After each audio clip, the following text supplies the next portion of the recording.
मोतिहारी के सांसद राधामोहन सिंह के खिलाफ अभी कोई पहलवान मैदान में उतरने को तैयार नहीं है। हालांकि देखा जाए तो 6 बार सांसद रह चुके हैं। भीष्म पितामह के नाम से प्रख्यात राधामोहन सिंह के खिलाफ सारे लगता है कोई उम्मीदवार खड़ा ही नहीं हो पाएगा।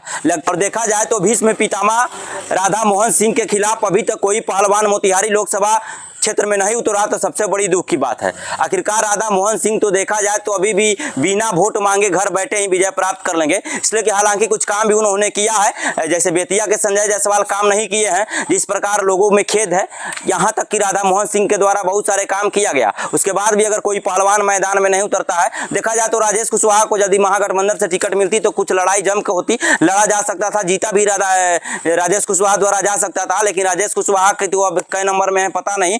वीआईपी पार्टी को महागठबंधन की ओर से जब उम्मीदवार उतारने को बात कही गई तो अभी तक कोई उम्मीदवार उतरा नहीं। यहाँ पे नैना देवी, देवा गुप्ता, उसके बाद में राजेश कुशवाहा, बहुत सारे नाम आ रहे हैं, लेकिन औपचारिकता नहीं आ रहा है। बहुत सारे अभी अपडेट आ रहे हैं, लेकिन किसी का औपचारिकता घोषणा नहीं हुआ। अभी तक वीआईपी पार्टी जो है लोकसभा चुनाव में मोतिहारी सीट पर अपने उम्मीदवार नहीं उतार पाया, तो सबसे बड़ी दुख की बात है कि आप उम्मीदवार कब उतारिएगा। चुनाव मैदान में नजदीक है, 25 मई को चुनाव होना है। सूत्रों के हवाले से अभी देखा जाए, दरअसल हकीकत भी यही है कि मुकेश सहनी को लगा कि वीआईपी पार्टी जब हम महागठबंधन में मिलेंगे तो हमें 40-50 करोड़ का एक एफिडेविट मिलेगा। 3 सीट का मतलब है 15 या 45 करोड़ रुपया। आजकल 15 करोड़ अनुमानता लगाया जा रहा है। गरीब का राजनीति, गरीब के बेटा का राजनीतिक करियर डुबा दिया गया है। अब कोई गरीब का बेटा चाह के भी नहीं लड़ पाएगा, इसलिए कि 15 करोड़ रुपया टिकट लेने के लिए ना उनके पास रहेगा, ना चुनाव लड़ेंगे। तो मुकेश सहनी सोचे कि क्यों ना हम महागठबंधन से 3 सीट लेकर 45 करोड़ रुपए कमा लेंगे, हमको विधानसभा चुनाव में फायदा होगा। हालांकि देखा जाए तो अभी तक सूत्रों के हवाले से पता चला है कि आकाश सिंह भी मैदान में उतरे हैं। 15 करोड़ तक की बोली लग गई है,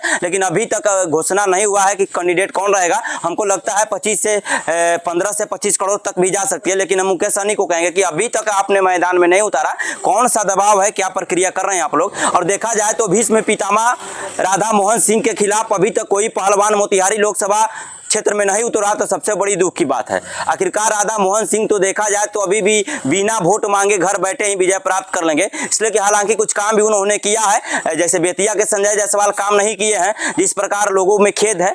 यहाँ तक कि राधामोहन सिंह के द्वारा बहुत सारे काम किया गया, उसके बाद भी अगर कोई पहलवान मैदान में नहीं उतरता है। देखा जाए तो राजेश कुशवाहा को यदि महागठबंधन से टिकट मिलती तो कुछ लड़ाई जम के होती, लड़ा जा सकता था, जीता भी राजेश कुशवाहा द्वारा जा सकता था, लेकिन राजेश कुशवाहा के तो अब कई नंबर में है पता नहीं। लेकिन नैना देवी का नाम सामने आ रहा है, जिसको कोई जानता तक नहीं है, बहुत सारे लोग नहीं जानते हैं उनको, नैना देवी को। तो राधामोहन सिंह के सामने खड़ा होने वाला व्यक्ति, अगर कोई ऐरा गहरा उम्मीदवार आ जाए, पैसा कितना भी हो, राधामोहन सिंह एक हस्ती और एक चेहरा है। 6 बार सांसद रह चुके, भाजपा के पूर्व मंत्री भी रह गए हैं। और देखा जाए तो राधामोहन सिंह के खिलाफ मैदान में कोई पहलवान नहीं उतरना बड़ी दुख की बात है। आखिर अब कब तक पहलवान उतारिएगा और कब तक उम्मीदवार घोषित होगा कि लोकसभा चुनाव बहुत ही नजदीक है। फिलहाल आप अपना राय कमेंट बॉक्स में जरूर रखिएगा कि मुकेश सहनी की यह जो चाल है, यह जो रणनीति है, पैसे का खेल है, हम देखेंगे तो अगर हकीकत में देखा जाए तो अगर हकीकत आप जानिएगा तो दंग रह जाइएगा। अगर कोई पार्टी तेजस्वी यादव हो या मुकेश सहनी हो, अगर किसी क्षेत्र में प्रचार के लिए हेलीकॉप्टर से आती है तो 2 करोड़ रुपया आपको देना होगा,